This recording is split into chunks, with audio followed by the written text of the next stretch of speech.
ahora al tema por el cual te convocamos para el día de hoy y hablar. Muchos de los líderes de Occidente y también líderes de países de Medio Oriente hablan de que la solución a este conflicto tiene que ser la creación de un Estado palestino. Ese Estado palestino, por lo menos hoy la autoridad palestina, no tiene una continuidad territorial. ¿Nos podés dar algunos ejemplos, si tenés a la mano, de países que no tengan continuidad territorial? ¿O cómo es posible que también un Estado palestino se forme sin esta continuidad necesaria? Mira, el ejemplo histórico, geográfico que me viene a la mente, que creo que es el ejemplo más conocido y que ese ejemplo ya no existe, fue en su momento cuando Pakistán estaba dividida en dos partes. Pakistán, lo que hoy día es Pakistán, que es Pakistán occidental, y lo que hoy día es Bangladesh, que era parte de Pakistán hasta 1971, Pakistán oriental, y en el medio estaba India. Y acá estamos hablando de unas dimensiones de miles y centenares de miles, ¿no?, de kilómetros cuadrados y demás. Acá estamos hablando de lo que tendría que ser, si va a ser, y estamos hablando ahora de ciencia ficción, pero se habla, tanto la autoridad palestina, tanto prácticamente toda la comunidad internacional, habla que si va a existir un Estado palestino en el futuro, va a incluir dos espacios territoriales: la Franja de Gaza, por un lado, y la Cisjordania o Judea y Samaria por el otro. Y ambas partes deberían estar comunicadas por ¿cómo uno puede decir? Una ruta, un puente elevado. Si uno habla en forma salomónica, diría, bueno, túnel ya no va a haber, pero un puente elevado o un espacio extraterritorial que conecte la Franja de Gaza con la Cisjordania. Estamos hablando, nosotros conocemos bien la geografía nuestra, ¿no? De 30, 40 kilómetros, ¿no? Y de hecho, podemos decir que no diré la autonomía de 1978 que Begin firmó, porque era más personal que territorial, pero desde la autonomía que está mencionada en los acuerdos de Oslo de 1993, se habla que la Franja de Gaza y la Cisjordania son las dos partes de un espacio territorial, a pesar que en el acuerdo de Oslo no se menciona la palabra Estado palestino, ¿no? Yo creo que esos son el caso de Pakistán, y hay otro caso, pensándolo, ¿no? Con ustedes tratando de ver el mapa mundi, hay otro ejemplo, pero es un ejemplo, digamos, mucho más pacífico, que uno conoce, que es Alaska, que es un estado, parte de Estados Unidos, que está separada del resto de Estados Unidos continental a través de Canadá, ¿no? Claro, Ahora, claro. es una realidad completamente diferente, porque Estados Unidos y Canadá, digamos que no desde siempre, eso hay que aclararlo, no desde siempre, pero desde principios del siglo XX la posibilidad de una guerra, ¿no?, es algo inverosímil, ¿no? Pero ahí tenés otro ejemplo, ¿no?, de un pedazo de un país que está separado por otro país en el medio. Ahora, Ari, yo sé que estamos capaz que adelantándonos, ¿no? Pero quiero ir capaz un poquito para atrás. Hace poco festejábamos Yom Yerushalayim y entender, Judea y Samaria es un territorio que Israel toma en el 67. ¿Y cuál es el estatus al día de hoy? ¿Y cuál sería el estatus en un Estado palestino? Bueno, esa es una pregunta para juristas internacionales, ¿no?, que están, de hecho también no hay un acuerdo general. Porque podemos decir así, Judea y Samaria, e inclusive también uno puede hablar de la Franja de Gaza, porque el estatus es similar, son territorios que Israel ocupa militarmente en 1967. En el caso de la Cisjordania fue anexada por Transjordania, antes que se pasó a llamar Jordania, en 1949-1950. En cambio, la Franja de Gaza fue ocupada militarmente por Egipto. Egipto nunca la anexó entre el 48 y el 67. De hecho, Israel puede alegar que es el Estado sucesor al mandato británico, porque nunca existió un Estado árabe palestino, de acuerdo al plan de partición. De hecho, de acuerdo al derecho internacional, lo que se sugiere, y creo que es el caso, una ocupación militar, que en principio tendría que ser transitoria, pero ya llevamos, ¿cuántos? 57 años. Sí, claro, 57 años. Claro, no es desde el 67, ¿verdad? No es transitoria, pero Israel, es notable esto también, Israel no ha anexado ni la Franja de Gaza ni la Cisjordania. El único sector que Israel anexó de la Cisjordania es el sector que incluyó a Jerusalén Oriental y otros poblados árabes palestinos, que amplió el territorio de Jerusalén de 40 kilómetros cuadrados a 120 kilómetros cuadrados, ¿no? Es el único sector. El resto sigue estando, digamos, bajo ocupación militar.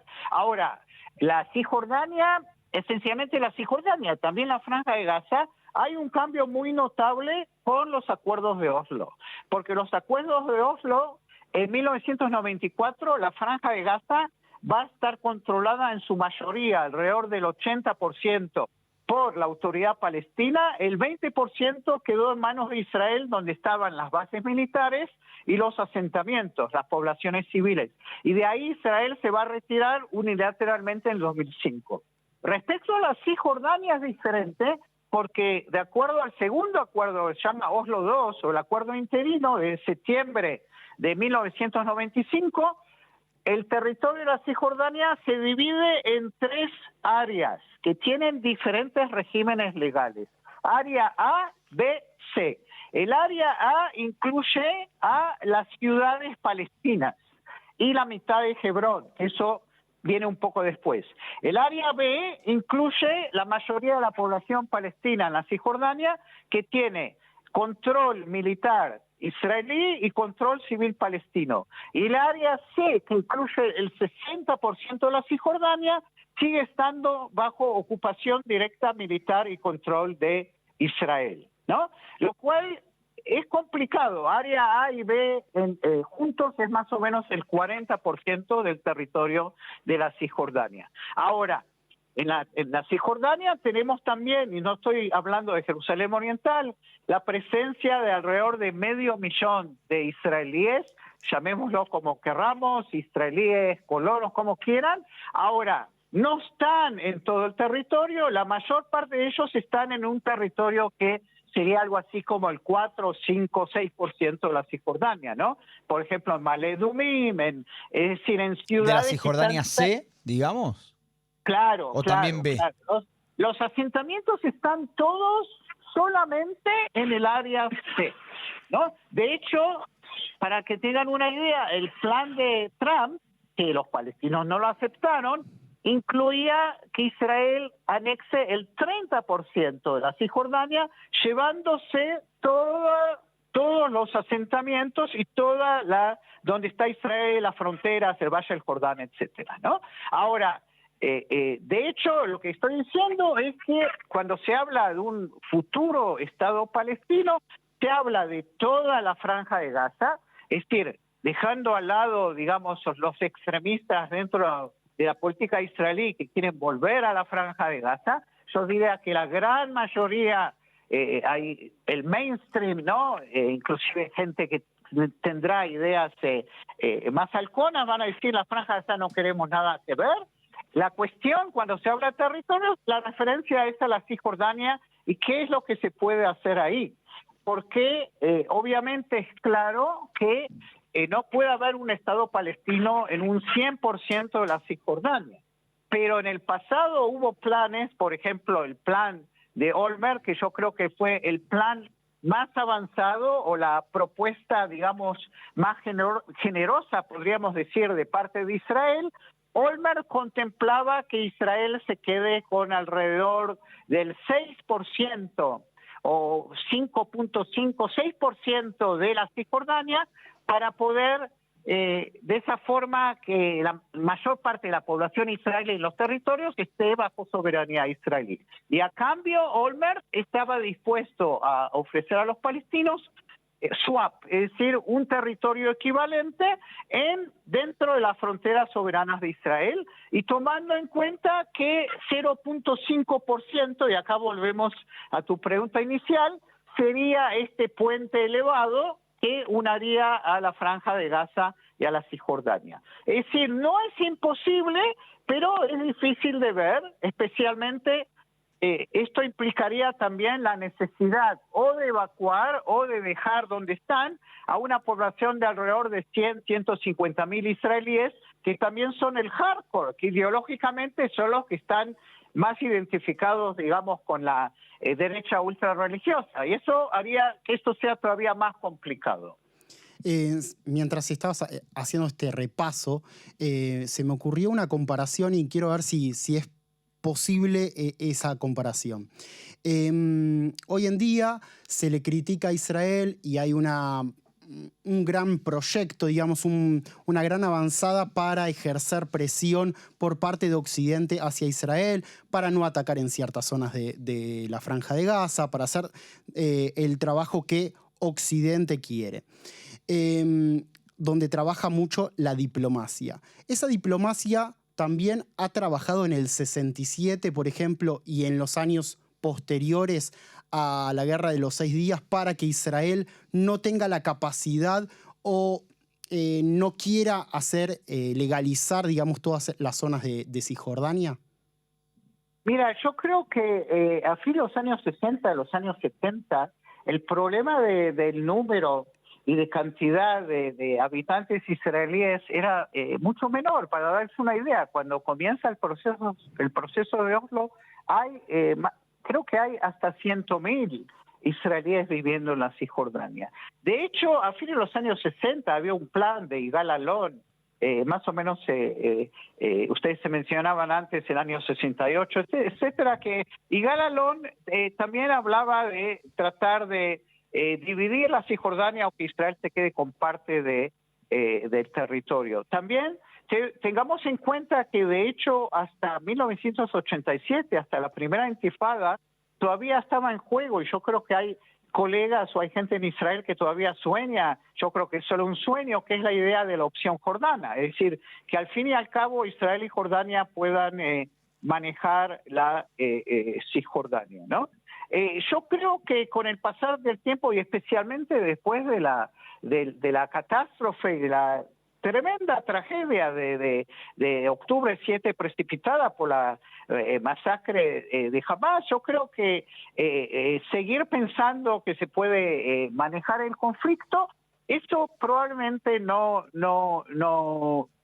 tenga lugar. Ahora, no había tanto lugar a la diplomacia porque, de hecho, tomen en cuenta ustedes que a fin de los años 60, los años 70, digamos hasta los años 80, de hecho, del lado palestino teníamos a la OLP, y la OLP en ese momento tenía una postura ideológica diferente a la de Hamás, en el sentido que era secular y nacionalista, pero similar en sus términos maximalistas, porque la OLP hasta 1988 demandaba, como hoy día demanda Hamás, un Estado palestino, ¿no? La OLP hablaba secular democrático.